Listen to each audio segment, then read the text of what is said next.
welcome back to Southern Upload episode 3. I'm Megan. And I'm Lockie.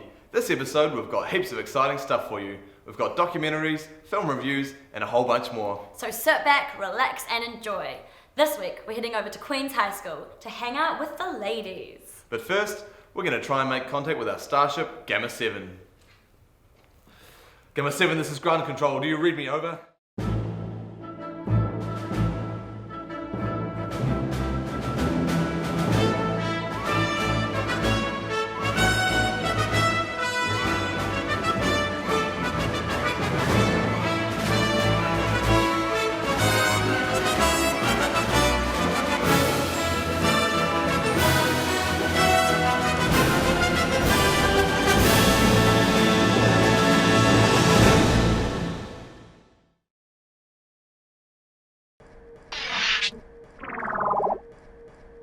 Just about to do that. I'm picking up tonica and loan around the ship's tracker, Captain. Boobies. We'll come with you.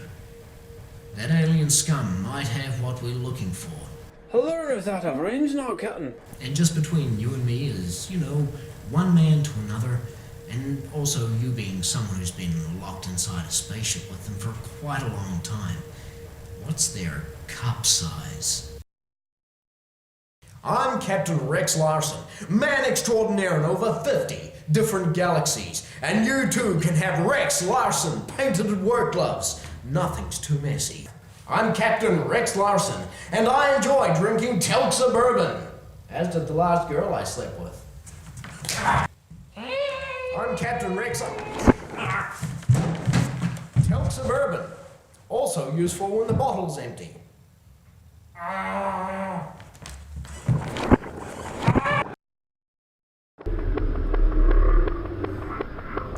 Where am I? Who are you guys?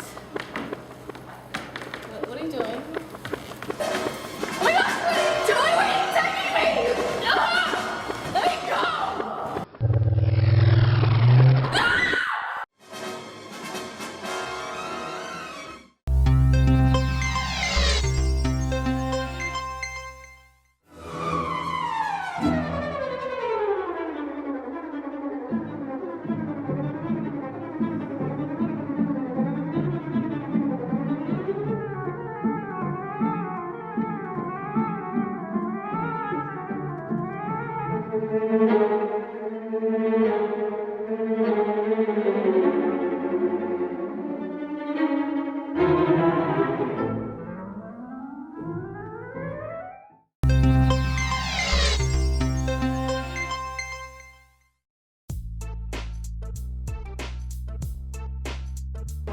Oh, tough one. Internet, definitely. Well, actually, no, because... Oh, that's actually tough. Because internet gives rise to music. Internet. Have to be internet. music, Internet. probably internet. Probably the internet. Soon as I got the guitar and stuff, The music.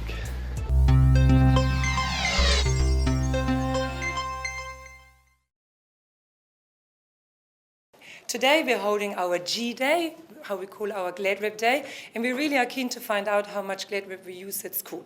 So the students have been advised to put their Glad Rep into a special bin. We're going to collect it, and then we are keen to see if we can tie all the Glad Rep together to get from our gym to the C block at our school, just to get the length of the Glad Rep we use. At Queen's High School, we have about 400 students, so it'll be interesting to see how many of our students bring Glad Rep every day. And the long-term idea is to become Glad Rep free and to replace them with reusable wrappers that students can use every day without having to throw them out. I just think you can try using different things like the lunch wraps and that sort of stuff, trying to create less waste and thinking about what you're doing and how you can improve it. I usually try to bring stuff in my lunch. I don't use Glad Wrap generally. I might use something that can be recycled or just try and avoid that altogether.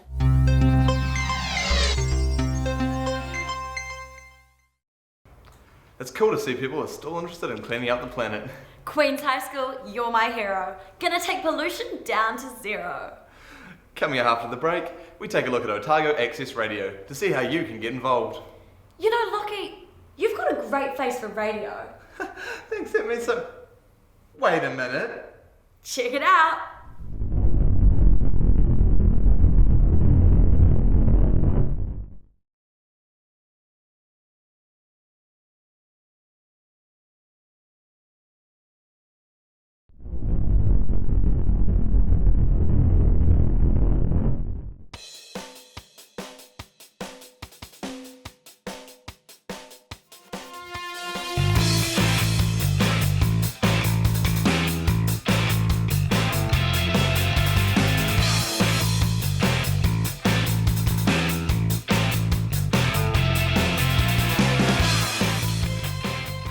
I'm Leslie Paris. I'm the General Manager here at Otago Access Radio.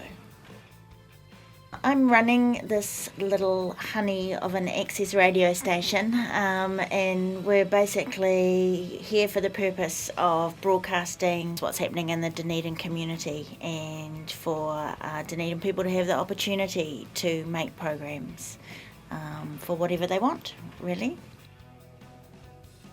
The station started in 1991 and it was originally Hills AM, and it's one of 12 access radio stations around the country.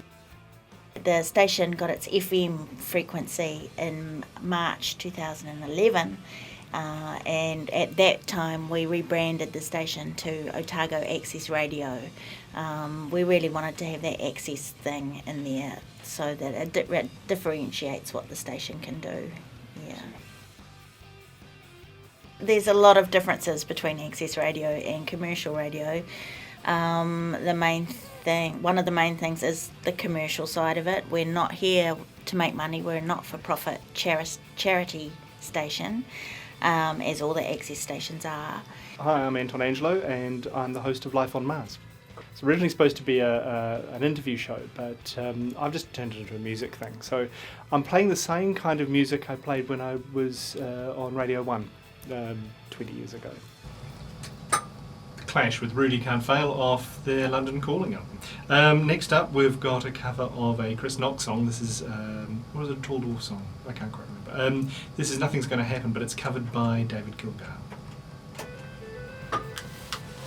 I found out about the station by hearing it. I had an old Japanese car that could only get AM, and it could only get the kind of frequencies that this show, that Otago Access Radio, which was then called Hills AM, could get, and they played marvellous old-timey music, and I thought it'd be really good to get back into doing some radio after working with student staff, and so I came in to volunteer and make a show. I like supporting the station first and foremost. That's really important to me, and I hope that by being on the show, and I know a couple of people have actually picked up shows after hearing mine, which is nice.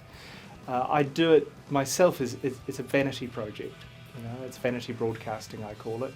So that's for me, and I just enjoy something once a week, listening to my own music, and other people tell me they like it too, which is great.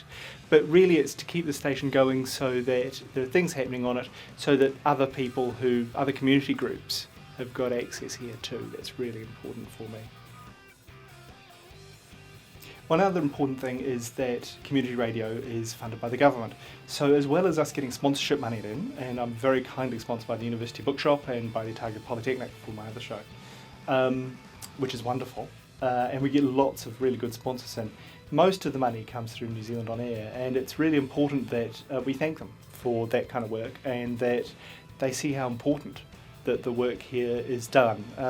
You just have to sit in the foyer for half an hour during the week to see the variety and way it brings enormous numbers of people together, both as, like I say before, both as part of the broadcasting and the listenership community. So people often ask us, well, how many people have you got listening to your show? And it's really not the important question. The important thing shows that the fact is the show is being made. To make your own show here, it's really contact us or check out our website, oar.org.nz. But yeah, we just welcome the contact. You can give us a call or come on in, and yeah, we just want to know what ideas are out there for making radio shows, and we're trying to build up the program. We're doing really well. It's getting busier and busier, so yeah. I've been in student radio and I've worked in record companies and sort of dealt with radio in different ways for a long time, and this is just really real. It's just, I've met so many amazing people working here, so yeah, it's a great station.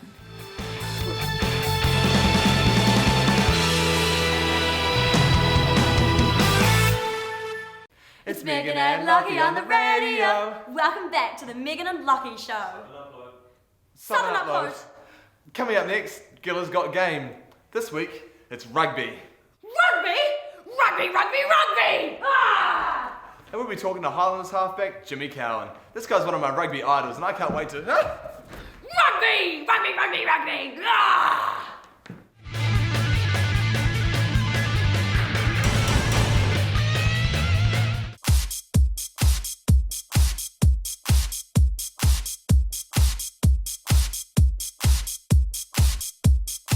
Alright, Jimmy, welcome to the show. Good to be here, Thanks mate. for your time. Mate, beautiful Dunedin sunny day. Yeah, it's a rarity these days. It is, mate, especially this time of year, but it's a joy.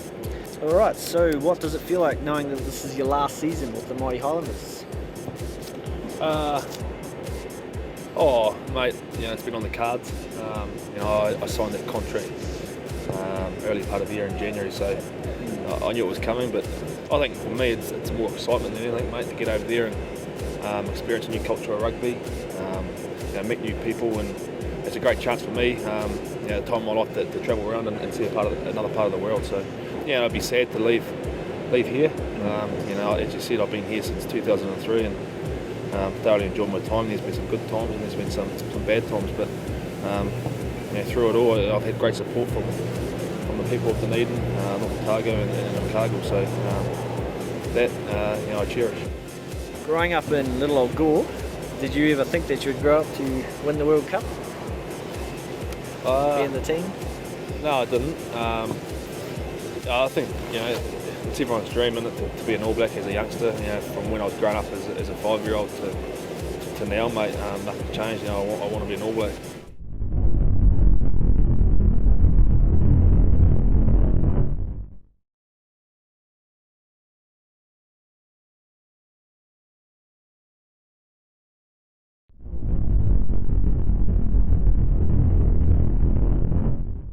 Welcome back, guys. Coming up, we've got Good Kai, our film review, and this is Paintball. But first, we've got a new episode of Ebonics. Yo, my name is Lucky. Some people call me cocky, but once you get to know me, I'm really quite nice. Ebonics.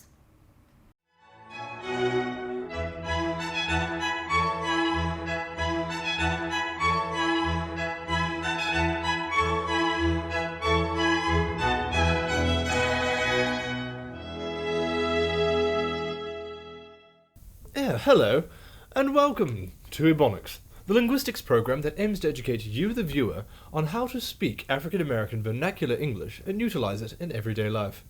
I'm your host, Dean Allen Jones, and today we will be learning how to ask for directions. I will say the phrase first in English, and then again in Ebonics. For those of you at home, you can read the words along on the bottom of the screen. Here is the phrase now in English. Excuse me, sir or madam, but could you tell me where the nearest post office is? And now in Ebonics. Yo dog, where the post office at?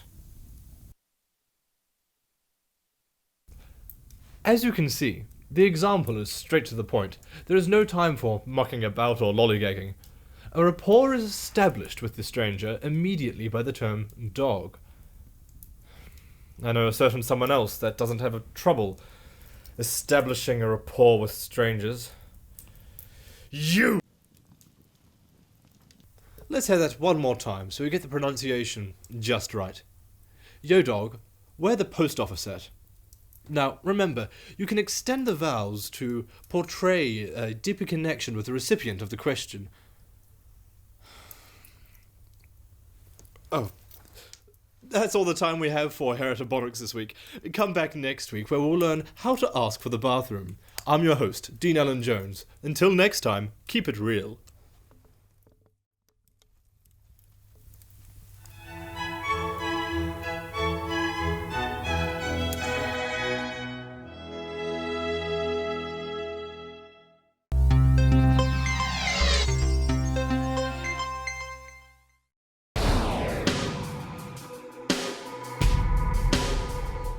This week, we'll be reviewing Ted. Created by Family Guy's Seth MacFarlane, Ted is about a man called John Bennett, his best friend Ted, who's his teddy bear, and their immature and almost childlike friendship. John, played by Mark Wahlberg, is forced by his longtime girlfriend Laurie, played by Mila Kunis, to get Ted to move out and for him to grow up. Ted would have to be the funniest movie out this year, but it must be said that Ted is not a children's movie, as it's full of profanity and sexual references. It has a similar humour to Family Guy, but still manages to feel fresh. Mark Wahlberg is a great choice for the character John and plays a childish man perfectly. And of course, Seth MacFarlane does a fantastic job of voicing Ted. If you love Family Guy, think you have a great sense of humour, and you're not easily offended, this is the movie for you. Ted is definitely the funniest movie so far this year, 9 out of 10. Back to that Christmas morning when I was 8 years old, I wish I'd just gotten a Teddy Ruxpin.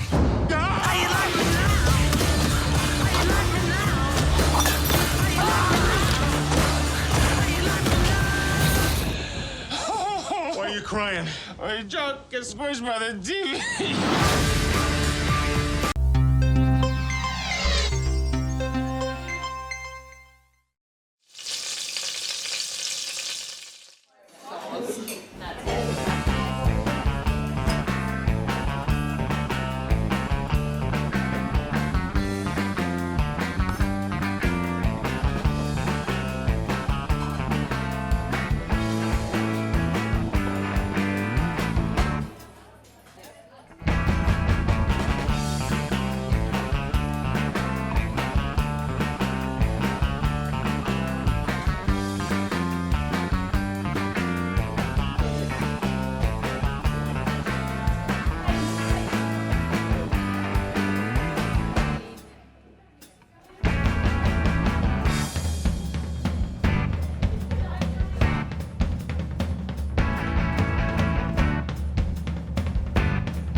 Good car.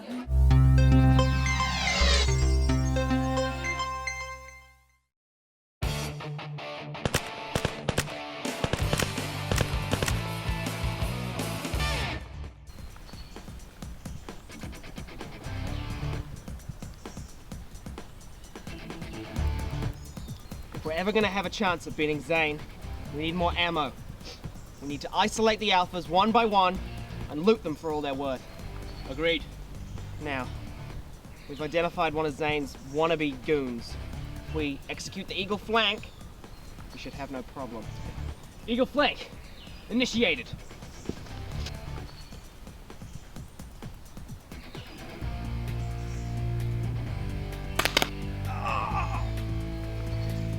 You're looking a little green. Ha! Good one.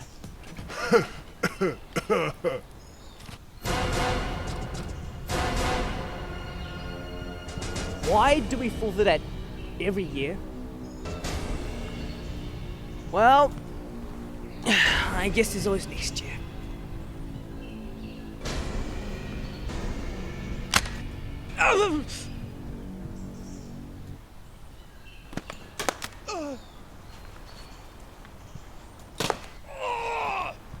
Where are you? Here. Ow! Okay, I'm out. I surrender.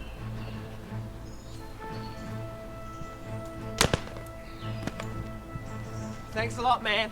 You're a good shot. If you stick with us, we should stand a better chance. I don't need your help.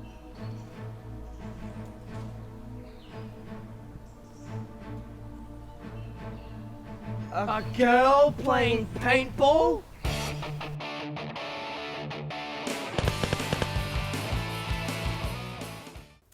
Thanks for watching Southern Upload. We hope you guys enjoyed it. I'm still Megan. And I'm still Lockie. Remember to tune in next week for another fresh episode. But now, back over to the ladies at Queen's. See you next week.